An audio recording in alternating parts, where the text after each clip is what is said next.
Marketing Your Private Practice is a podcast where you'll learn easy to implement tips and strategies to grow your business without spending all day online.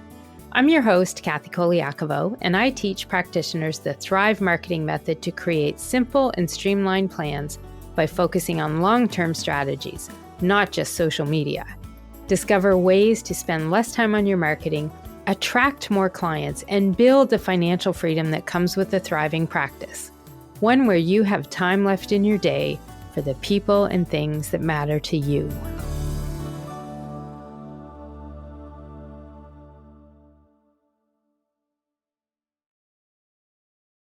Hey, private practice heroes. Thanks for tuning into the podcast today. I'm your host, Colaiacovo, and today is a huge milestone for me. This is episode 100 of Marketing Your Private Practice with Kathy C. So today, I want to celebrate that and acknowledge that this is a big deal. But no worries, we're not just going to focus on that because I've always got some lessons for you today. And there's even a chance to win a prize from me. Because what's a celebration without somebody getting a gift? And I don't want it to be me. I want it to be one of you. So I do want to start off this episode, this epic episode, number 100 here, by reminding everybody out there listening why it's important as entrepreneurs, as the CEO of our businesses or our practices, that we stop and take the time to acknowledge those moments where we do have a win or a special celebration or a milestone we achieved.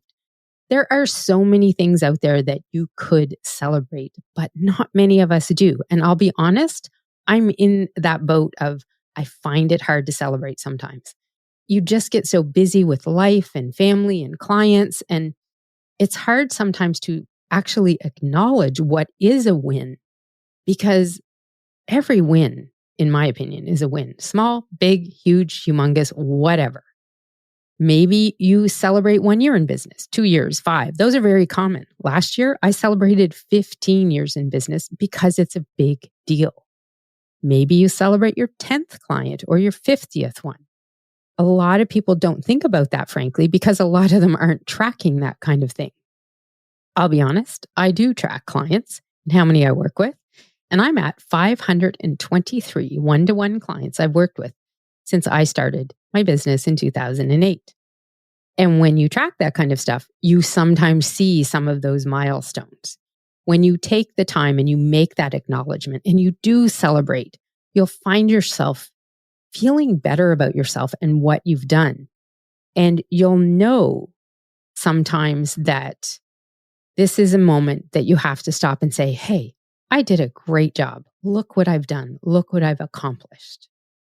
I find often when I think about my career before starting a business and then my second career, which was a full-time mom and volunteer for about 7 years, when I look back on all of that and I look at celebrations and I look at the bank in particular, they had a process. They had a thing in that corporate life when there was a boss and there was a team and there's like monster procedure manuals and everything that you had. And there was actually steps to celebrations.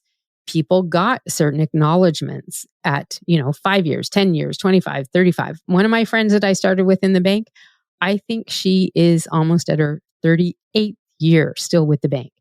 Those are huge milestones. But as CEOs, as solopreneurs, we often forget these celebrations. We're the one in charge, so there's not anybody else behind us saying, this is your reminder that you've got to mark that milestone. You've got to celebrate that win you did. I always recommend that people do some sort of check win every week.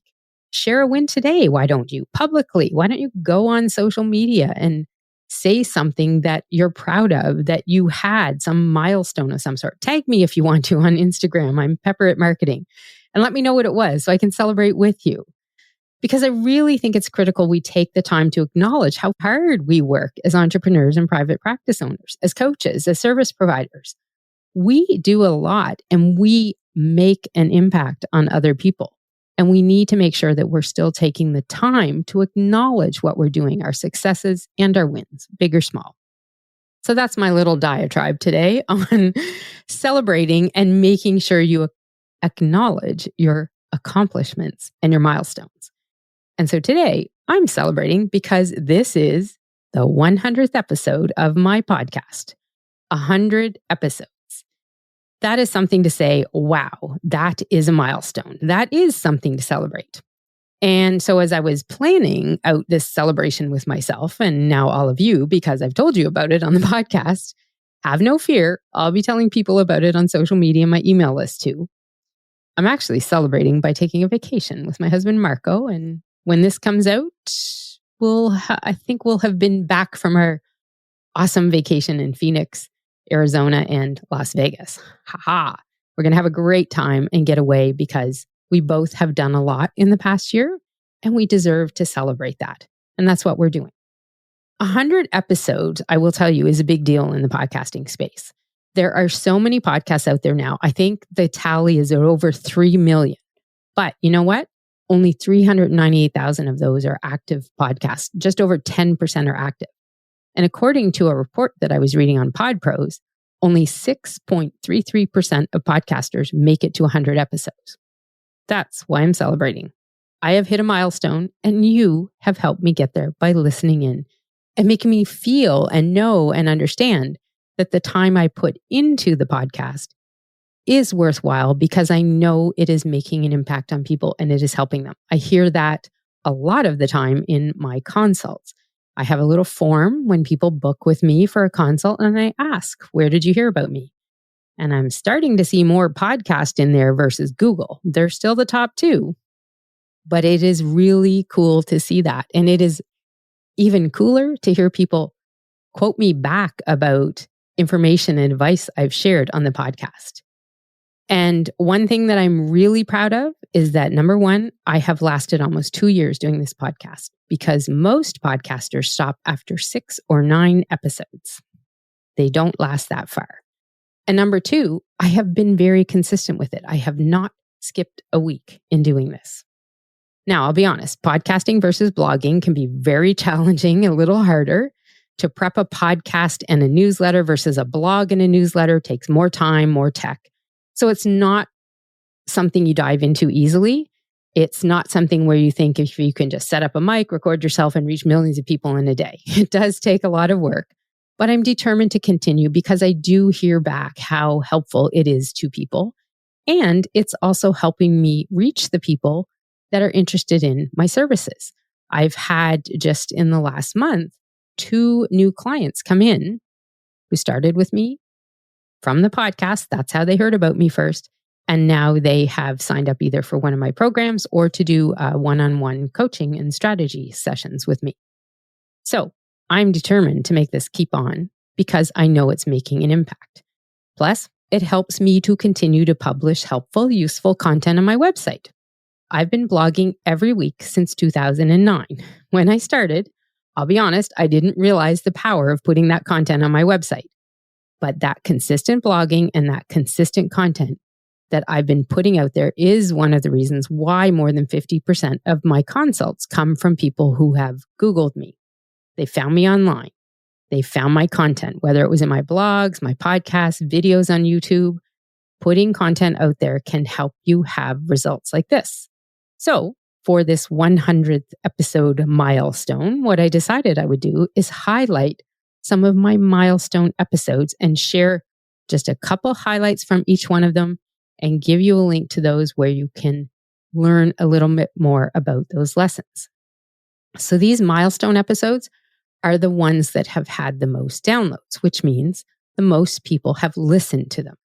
Now, for me, I do also add on my show notes page on the website the lessons in words so that for those people who don't like to listen to podcasts or it's not something they do at all, they still can get that information from me from the content on the website.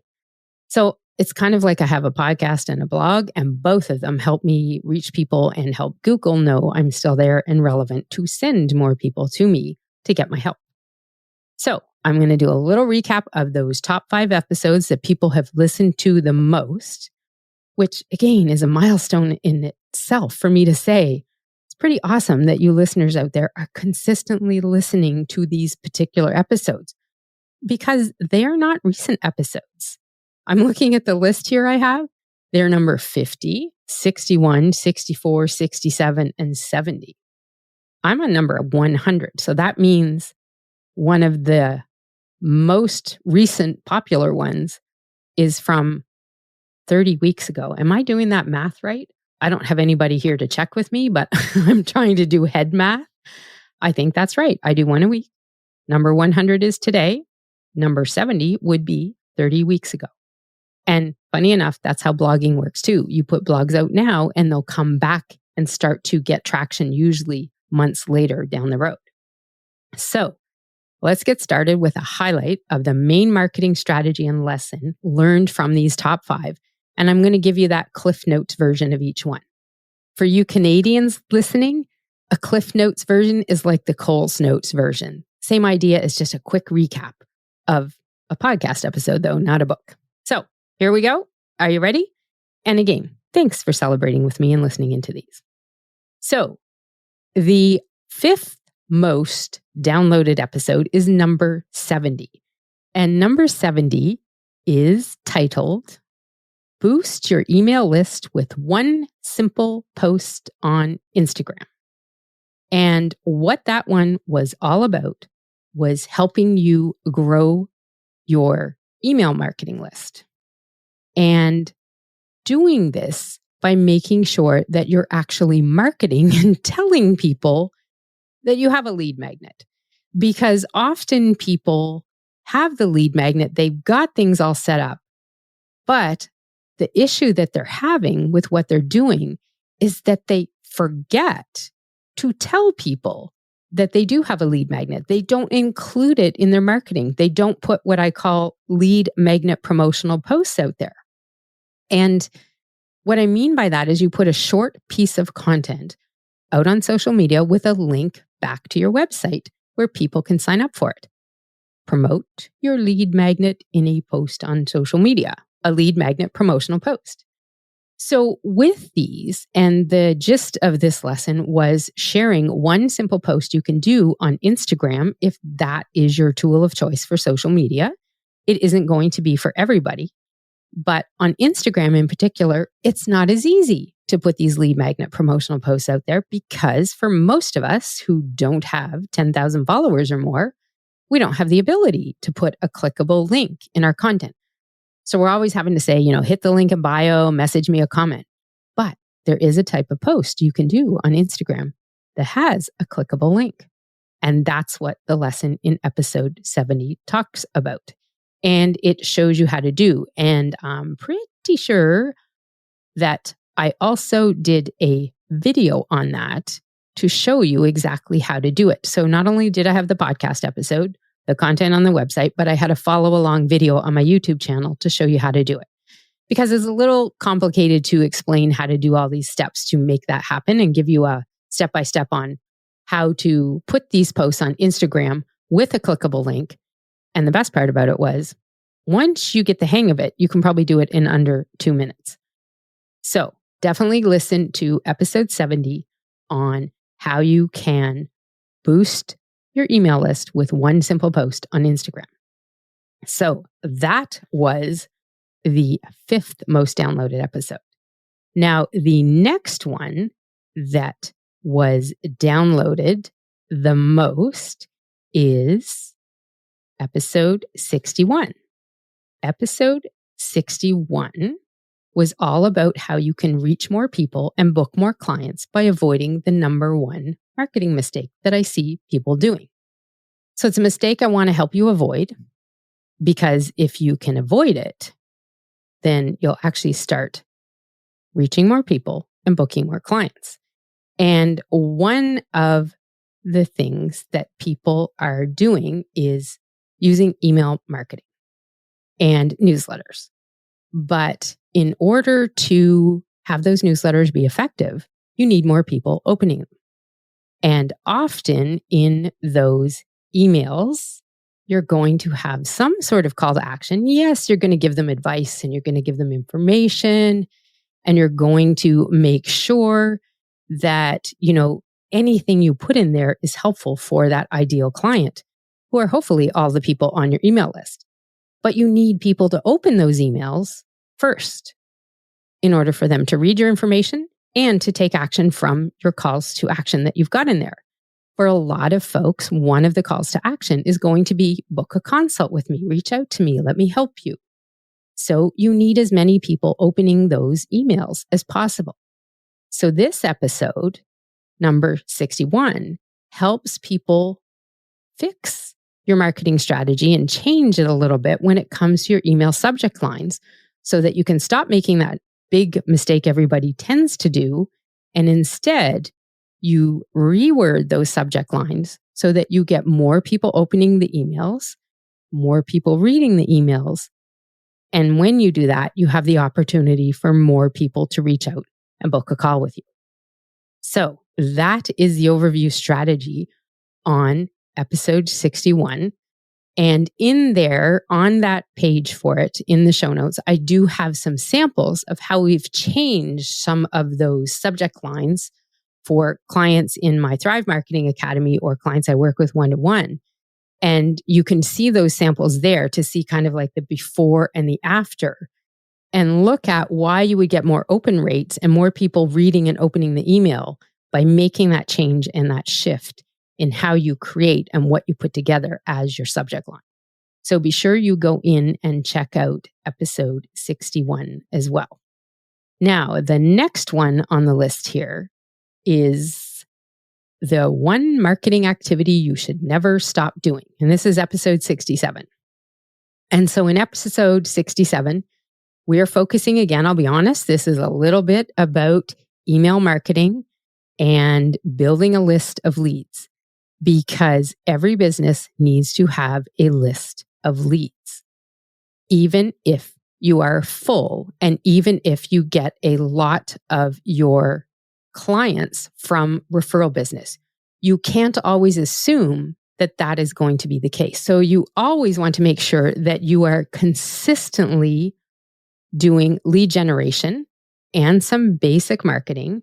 And in this episode, I gave you the 7 main foundations that you need to have for an optimized lead generation system in place. So when you put these 7 foundations, these different elements into play for how people can sign up for your freebie or your lead magnet, or maybe that's going to be booking a call with you because that's a lead magnet too, it shares more information about how you can make sure that the different elements that you have in that system are optimized so that you can consistently be doing lead generation for your practice or your business. Because the reality is you want to make sure that you never stop marketing, because there's a day that will always come. And I've seen it happen with people, and it can be really shocking when folks just decide, oh, I'm done working with you, or life changed for me, something happened in our family, I have to stop working with you. You can't always assume that your full practice or business is always going to be full. So you always want to have something going out there and some marketing happening and lead generation so that you always have those potential clients connected to you in one way or another. So when you do have more openings, you can start letting them know about that.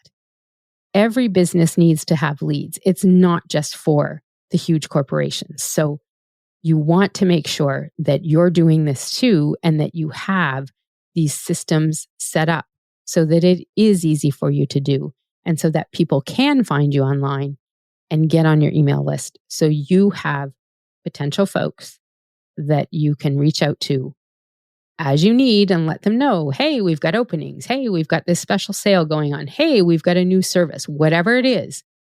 You have to be constantly having them come in the door, because you just never know when others are going to go out the door. So that is episode 67, and you will want to take a listen to that one as well. Now, the next one that we are going to look at here is the number 2 most downloaded episode that I've had in these 100 episodes, and that is episode number 64. And in episode number 64 was all about 5 forgotten strategies to get more clients without using social media. And I did that one because I know there are a lot of practice and business owners out there who just don't want to be constantly online on social media. I get it. We know that social media has an allure. It's quick, it's flashy, and a lot of people want to get out there and use it. But sometimes they're forgetting about some of those other foundational strategies that actually work just as well and sometimes even better than social media. And I find what happens a lot of times when folks come to work with me, some of them talk about how they spend so much time on social media. They say, well, if my clients are there, I need to focus my time there. I need to put out as much content on social media. And I actually had one person say to me that they were advised by another marketing person that, just to make it work, all you have to do is keep posting and posting and posting, like post more content. And when it starts sticking, you'll know it's working and then you can do even more. Holy moly. I mean, that's a lot. And for some people, that might be the way they want to go. The people that I work with are typically looking to not to be on social media all the time because they want to be working with clients more than they are doing their marketing. So this is something where you want to look at what are some of these strategies and things that you should be thinking about doing as well that you might forget sometimes that could actually bring you more results than the social media. So those are 5 different strategies. None of them involve social media at all. I'll be honest, the 5 are more in the way of offline marketing, shall we say, versus online marketing. And it's something that, I'll be honest, these 5 types of strategies here, these are the ones that I see folks in my Thrive Marketing Academy using and getting more results from than most of their social media marketing. Part of the reason why is because they either focus on connecting with people one-to-one, getting out into communities, whether they're, local communities or virtual communities. And the other aspect of it as well is that it helps you build connections back to you that aren't relying on social media, that are more about sending people to your website or having people refer to you and having you give people a direct link to reach out to you. So these 5 different strategies are ways that you can reach people and reach other people, but not in a online and social media way. And I'll be honest, most of the time when we're walking through strategies and sessions and marketing assessments, as we talk and as I talk with the members in my programs, I find more often than not, people are reaching out to them by landing on their website, reaching out that way. Not as near as many, and I mean very, very small numbers. If somebody's looking at, they've had 10 reach outs through the website, they've had none through the social media. Like often we have to get into way more reach outs through website and phone and referral to even come close to having 1 or 2 that come from social media. Okay. And it's because people aren't typically looking for help on social media. They do what most people do, which is go to their phone or go to their computer, go to Google and search for whatever they're looking for. So these strategies shared in episode 64 are ones that don't involve social media and can give you some really good ideas on other ways that you can look at making the connections, having the conversations, building trust with people that doesn't involve the online world. So they're tried and true methods, as I call them, that a lot of people forget about in the quest to be active doing marketing, which they do by posting reels and videos and tips online. You can do a very minimal amount of marketing and still have it be effective, but there's always other strategies you want to add into that as well. Just sending emails, newsletters, and blogs is not going to be the only way. I'm always telling people, get out to networking events, get out and talk to people, get out in your community, get into online communities. There's lots of things that you can be doing that isn't just posting tips and content to people online. So episode 64 is one you also want to check out. The last one, which is the top downloaded episode on the podcast, and I 100% know why when I tell you the name of this, what to do with 1 hour a week for effective marketing of your private practice. Episode 50. And this one is all about using what I call an MVP system for your marketing, a minimum viable plan for marketing. Because sometimes for most people, an hour might be all they have. So when you are stretched for time, and most solopreneurs and practice and business owners are, this episode is the one I find people not only download the most, but they'll comment back to me the most or ask questions about as well. And this is all about taking you from a place to make sure that you're not putting a lot of time into marketing that you may not need to do, and just really coming to a place where you're just doing that minimum amount of marketing that is needed to keep you active, keep you consistent, building those leads, building that digital footprint out there, and helping put content on your website, content online, and making sure not only can people find you online, but the search engines can too, so they can send more people to you. And it really does walk you through what to do with 1 hour a week for 4 weeks, so you know exactly what to do in 1 month. I really think that's why it's popular, because if you can get this into play, it can really save a lot of time and sanity when it comes to doing your marketing and making sure that you have time to work with your clients, that you are getting clients, and you know what? Having time to get out and live your life too. And that is episode 50. And that is one that I highly recommend you listen to. It does have a lot involved in it, but I've got all the content there for you on the show notes page. And if you're listening and not sure how to find those, I will have links wherever you're listening to the podcast. If you are seeing this on my website, there'll be links to each one of those 5 episodes.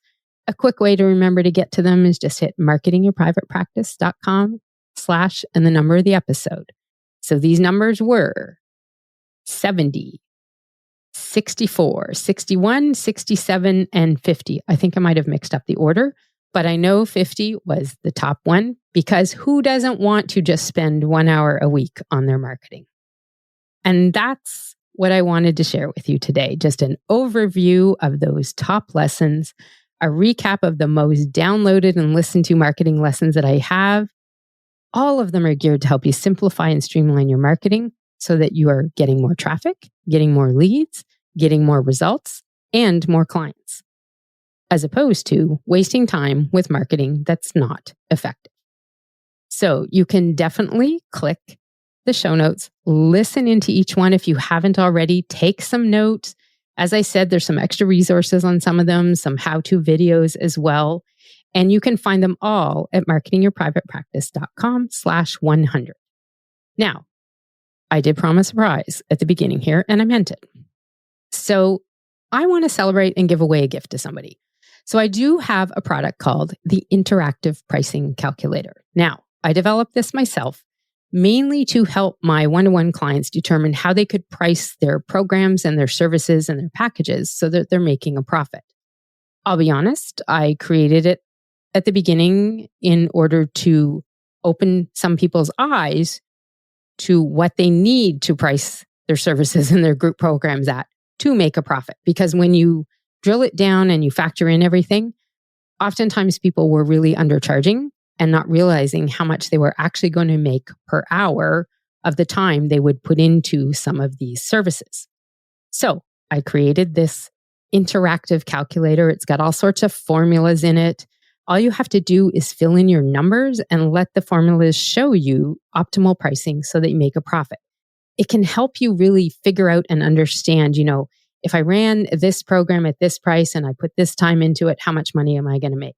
Even factoring in some of your base costs, like what does it cost to run your website and to hire a VA to help you with part of it. So all of these are factored into the different elements on here, as well as figuring out what I call your billable hourly rate. Now, that is not actually what you might charge per hour. It's what your goal is to make per hour in your business as net revenue, net income back to you. And I think it's important for everyone to know that, because then if you're pricing something and you're making less than that hourly billable rate, you're probably not pricing something in a most effective way. So that's why I created the calculator. Comes with a little video from me on how to use it as well. There's a version of it for Google Sheets and Excel. It sells on my website for $97, but I'm going to give it away to somebody in the next week or so.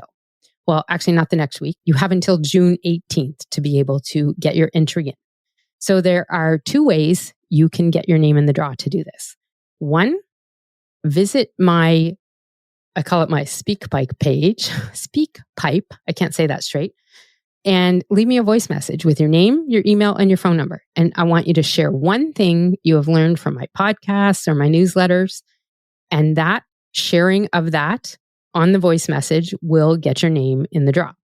So that you can do at speakpipe.com/Kathy C. I'll link to that on the show notes page as well. And basically what you do, it's a free service that anybody can get, by the way.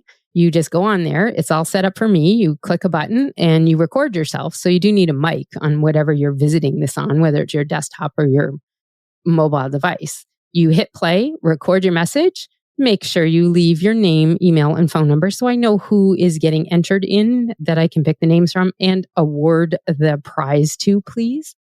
So just do a quick recording of how my podcast has helped you, share your information, and that's your entry. Now, if you're not up for recording, you can always email me as well. And I'll have a link to my contact page on the website. Just tell me that you're doing it for that too. Okay. So it's kind of like two ways you can leave me a message, voice or text. The other way is to post a review on my podcast on Apple. A review is really helpful for podcasters. It's just the same as somebody sharing a comment or liking your social media posts online. It helps people know that this is good information and that they should read it. So I would love if you could put a review on there. You just go to Apple. I'll be honest, Apple's pretty much the only one that anybody ranks those reviews on. And so you just go there, hit post a review, say a few words about how the podcast has helped you, and enter your name, hit enter, and off you go. Now, I say enter your name because that's actually a handy tip for posting a review link like that. Most of us have some sort of odd names connected to our Apple or online accounts. So a couple of people did this on reviews on my podcast. And I thought that is brilliant because I didn't do it on some that I've done. And I've got some weird, username that shows up there. At the end of a review like that, when you're posting any review on any podcast, by the way, enter and sign yours off with your name, your title, and your website link. It's not clickable, but at least people know who you truly are and how to get in touch with you. So that's it. I would love if you could help me celebrate, because I would love to give one of you a gift out there. And that would be that interactive pricing calculator. So that is it for today. And I want to say thanks again for helping make Marketing Your Private Practice with Kathy C. relevant by listening in. I really appreciate your listenership. And your action steps from today's lesson are, number one, celebrate some win you've had of some sort this week. Please celebrate and do not forget yourself. Acknowledge those wins. Big or small, they all matter. Number two, check out the details in all of those lessons I recapped from the top 5 downloaded episodes here, so you can go more in depth with the ones you think will help you the most in the moment. And third, enter the giveaway I have so that you could possibly win that interactive pricing calculator. And by the way, if you already own my interactive pricing calculator, I'll replace that with a 15-minute strategy session. 15 minutes, and you can ask me anything you want about your marketing, your business, whatever it is. I'll give you my best advice. And so that's it. Enter the giveaway by sending me an audio on that speakpipe.com/Kathy C link, a review on my podcast, or even email me from my contact page. All those ways to do that will be in the show notes here. And by the way, on that list of action steps, number 1 and number 2 are more important than the giveaway. Please make sure you celebrate your win and get some advice and information from those top 5 episodes. Those are more important to me than you telling me how much the podcast helps you. Although number 3 will also potentially get you a nice prize. And that's it for today. This is Kathy Colaiacovo saying thanks again for tuning in and helping me celebrate this milestone for me today, the 100th episode of the podcast, especially if you're a regular listener. I really appreciate you and your time listening to all of my advice. And remember, to thrive in practice starts with recognizing when you are thriving and celebrating those moments, those wins, big or small. A win is a win. I'll see you next time. You can find all of our show notes and resources mentioned at marketingyourprivatepractice.com. Be sure to connect with me on Instagram at pepperitmarketing and say hi. I'd love to hear any feedback you have, and make sure to rate and review the podcast and hit subscribe on your favorite player so you don't miss any future episodes.